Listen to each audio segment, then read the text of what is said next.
Hello Self, Infinite Cosmos, Ohana, Soul Dr. Nick here. It is Tuesday, October 28th, 2025, probably around, almost noon. I'm looking up at the clouds. I'm seeing the sun behind the clouds. There's some brightness. I got the fire in front of me. It's drizzling up here in the rooftop patio. I'm one day post beautiful deep dive, safe container breath plus ceremony.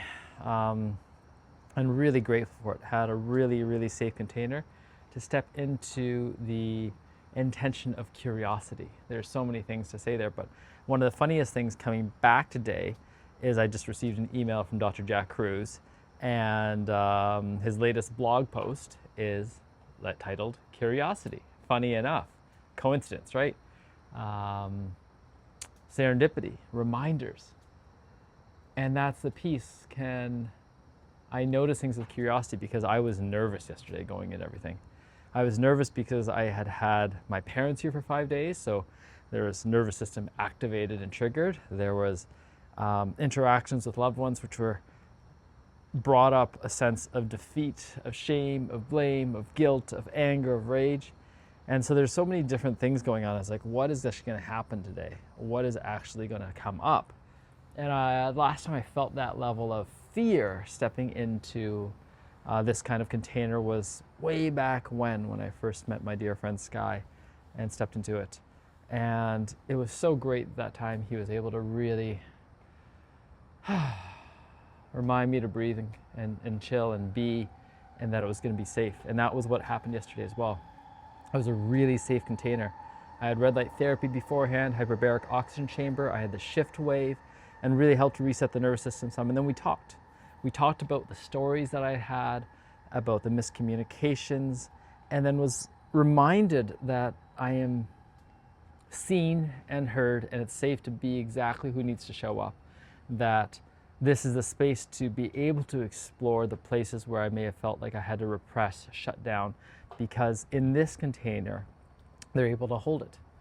And I was really grateful for that, because I know that it wasn't easy at times, and so much so that I was able to completely relax. So when I completely relaxed into my breath, there was almost like a multi-dimensional surgery, it felt like, opening up different channels along my neck, moving the hips and the lower back, the spleen, the pancreas, the colon had some work done as well. And then very end had some work done on the heart to cauterize an old wound that had been there. Lots of different things. And then being able to experience movement, Kundalini, being able to be reminded of the rocket ships and the hummingbirds and the lions, and being able to feel my lungs, feel the alveoli, feel the healing that's possible, feel the nerves, be able to both remember that I try to distract myself by giving instead of actually just receiving, because yesterday was really about receiving as well as curiosity. And I almost felt like at one point I was on that table, and that really, I can't remember what kind of movie it was, a strange movie where they have that table of food that lowers down through the jail cells, goes all the way to the bottom. I felt like I was going down through the different layers of, we'll call it hell, dimensions, all that stuff. But I was just curious, being with it, be able to go down and up, navigating it. And then navigating, going through the cosmos, seeing new colors. Oh, I felt like I could actually see new colors. And then seeing the connections, the serendipity, that this isn't the first time we've done this, that there are threads that are being pulled.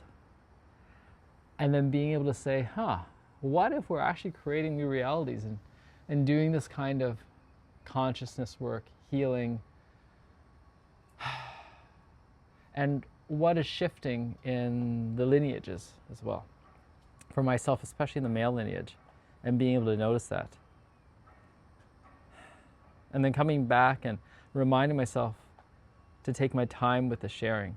There's a point where I really felt a healing in my root chakra. And it's funny because I was getting help with the root chakra just being held. And then their cat, Luna, such a medicine kitty, puts the paws in the front and just starts to massage and rest there. And I was just like, thank you.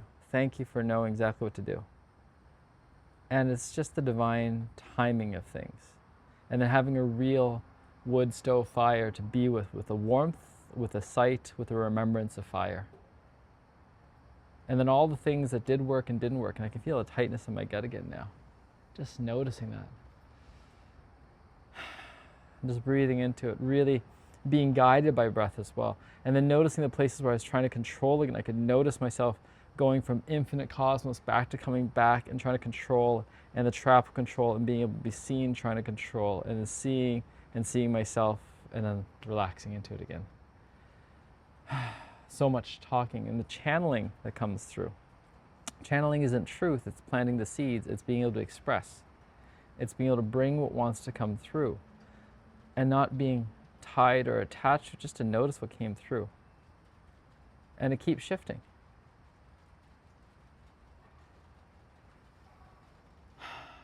And the unconventional ways that we're choosing to do things now, the nuclear family, the way it was taught us, isn't working. The inside, comfortable home where we seal everything inside this almost airtight chamber isn't working.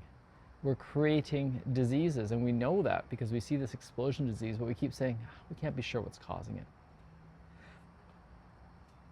And there's a truth to that, because that's the thing between cause and effect. We always see the effects, we don't always know the causes. What am I willing to do to shift things up? What am I willing to be curious about? What am I willing to explore? And one of the things I really appreciate Dr. Jack Kruse, like, what's the biggest lie? The biggest lie is that the sun is toxic. If the sun truly is toxic, then we're fucked. We're just fucked. So do we want to live in that reality? Or be able to see, how do I want to dance with the sun, dance with the moon? Whether they're mega structures or anything else like that. Dance with even multiple suns. Dance with a different kind of cosmos. Dance with the origin points. Dance with the flying. Dance with the power of electricity. We are electrical beings. We're energetic beings. And when there's energy, we tighten, we're defined, we're well defined. It's when we lose our energy that we become less well defined, whether it's our skin, whether it's looseness in our tissues, our fat, anything else like that. And we're trying to artificially tighten, we're masking.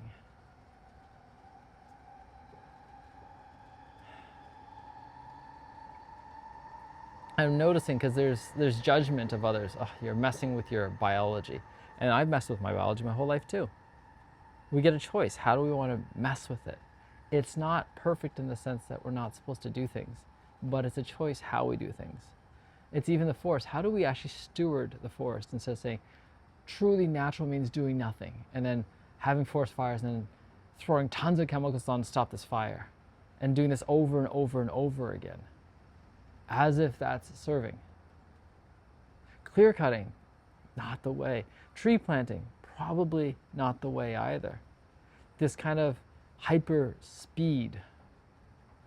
And then this whole idea of ownership, and recognizing that now too, getting into wealth coming up. Before, as nomads, really it's what you want to own is the best possible stuff that you can carry around with you, and leaving everything else. And someone else gets to use it. And there's a possibility we might step into that form of living a little bit more soon. And that's part of it, even getting this technology that I have that I'm wanting to use, rather than just getting more and more and more. Thank you, son. And then noticing, because there's a part of me that's like, oh, how could I land in Cowichan Valley? Oh, there's this restored barn that might be possible. How do we move without having to move? How do I not abdicate the throne, but get supported as much as possible, and support others as much as possible, and help them see their value and see my own value? And so I'm going to leave messages, because I've had another mother with her son who's really helpful for my son and my beloved. And how do I support them? Because they matter.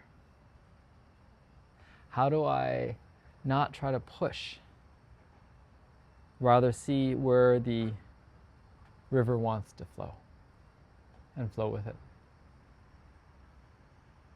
I'm back now. I'm back. I looked at my schedule. It's relatively clear for the next couple weeks. Not how do I fill it? What do I want to choose? What pieces, what set pieces are really important? What conversations are really important?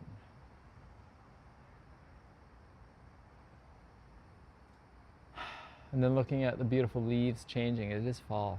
The days are definitely getting shorter up here. I'm really grateful that we're going to head to Hawaii soon. Sunshine is going to be really important. Warmth, a different change of location, difference in EMF, in food, in allergens, in species, in experiences, and being calm and patient and really enjoying our time here while we're here. Really loving this home while it's still the home that we're living in. And then knowing that I'm ready to let go of it, and obviously I'm not ready to let go of it because it's still here. I haven't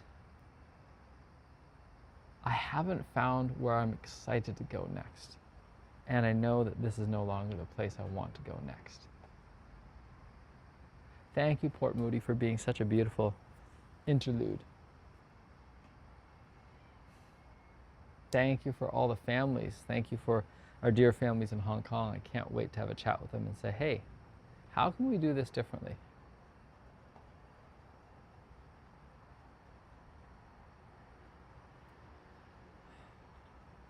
With my business, how can I do this differently? Not trying to save or support anyone, because I could see that. I could see all the people that I can work with and not trying to push just to work with them. What will work will work. But being clear, what do I want? I really want to work with an amazing team, and it can shift up. It can shift up as it needs to. I know that I do really good work, and I know that I can judge myself because I'm like, oh, someone else is doing this part better. Then work with them. Learn from them. Help their gifts shine, because it's not about me. I'm a really good container. I have a really powerful voice. And this is the practice too, doing this magic mirror work. How do I create enough, not content, but enough sharing, enough transparency, enough intimacy, that whatever AI I help to generate actually is generative?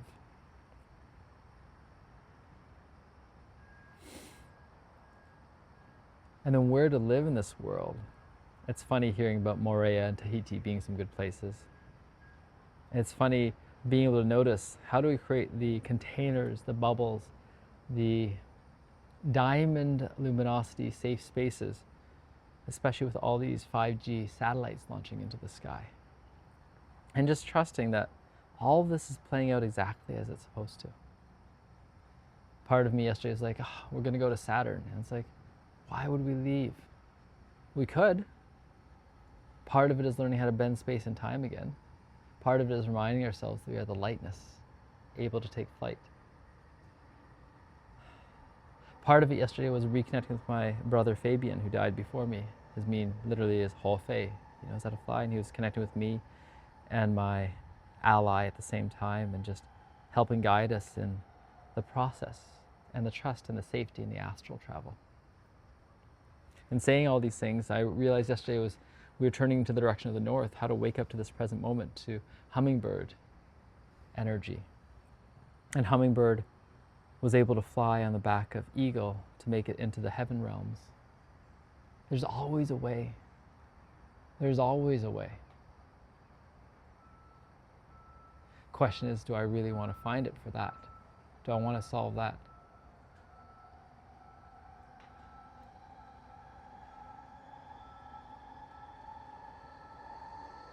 So lucky. My beloved and I were chatting, we're so lucky. I know how lucky I am. I forget sometimes. Today I remember. I'm lucky I remember. I remember the days that I really struggled, whether it's torturing my wrist playing video games because I was just trying to numb. And I really enjoyed it because I was learning how to play within a game and learning that the rules of the game keep changing, learning that I usually found some kind of cheat code in the games. And there's always a cheat code, if you want to call it that, right? Whether it was even in the fake stock market, realizing how I could do orders and trades and things like that, how I could talk to someone who has more knowledge than I do and ask them questions, right? That's cheat code in a way. How many of us don't?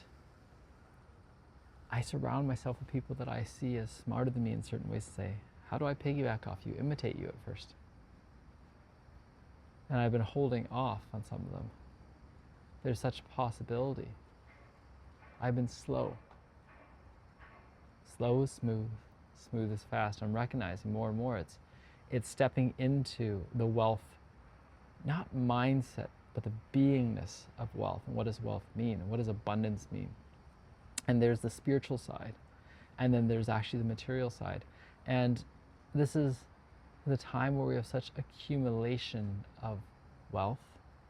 And as much as I could criticize that, and I have for a long time, it also makes these larger scope projects more possible in the way our world currently works. And how do I influence those who have the capacity of larger scale projects to build the next pyramids, to build the next megastructures, to build the next communities? To remind them, hey, am I building for myself, or am I building for myself, which is also surrounding myself with those that I love? Because that's a big part. Like, it's funny hearing about the rich who build a 40-bedroom mansion because they think they're supposed to, and then it becomes a trap. Hundreds of people working on it, but no one actually living in it, enjoying it. It's just another status symbol. And I already have some of those, and I'm getting better at shifting the status symbols, because I was with my facilitator and I said, the first time we met, we were talking about cars and driving, and you're talking about this bulletproof Hummer, and I thought, that's ridiculous. It's such a waste of gas, of energy. And now I'm just like, I want you to be driving whatever you want to drive. I want to drive whatever I want to drive. I love that driving feeling. And I don't need to drive all the time, but I love that driving feeling when I do. That freshness, that flow, that presence. Right now I'm loving the feeling of being up here on the rooftop. Oh, and seeing some eagles up there. Beautiful. I think they're eagles at least. They're high, high up. But they're flapping a little bit too much for eagles.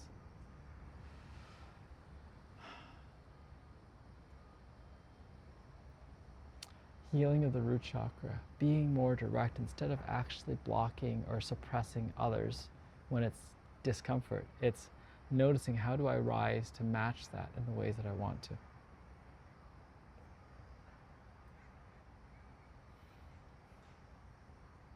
And that's been the key, is directness has been a challenge for me in a way. And I'm stepping into more directness than I ever have. And I'm really grateful for that. I'm stepping into more curiosity. Curiosity without having to justify to another. Curiosity and then living that curiosity. And that's part of the issue with the scientific method. It's a lot of it is trying to prove for someone else. It's ego-based.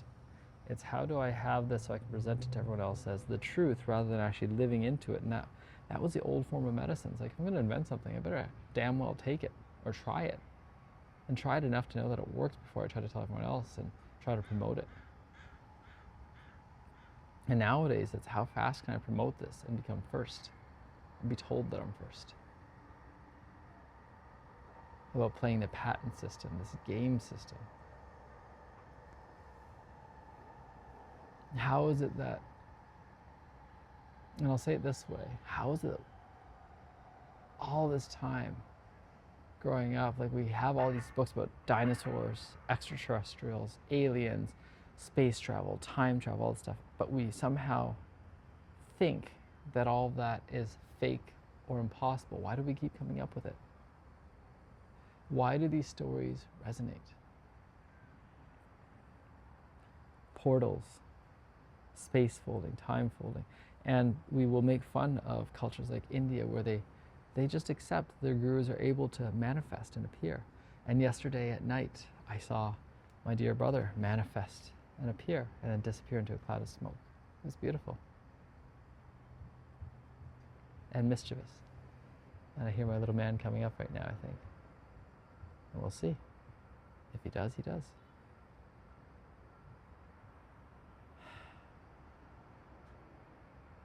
It's a different kind of video today. It's a softer, gentler, kinder, more compassionate.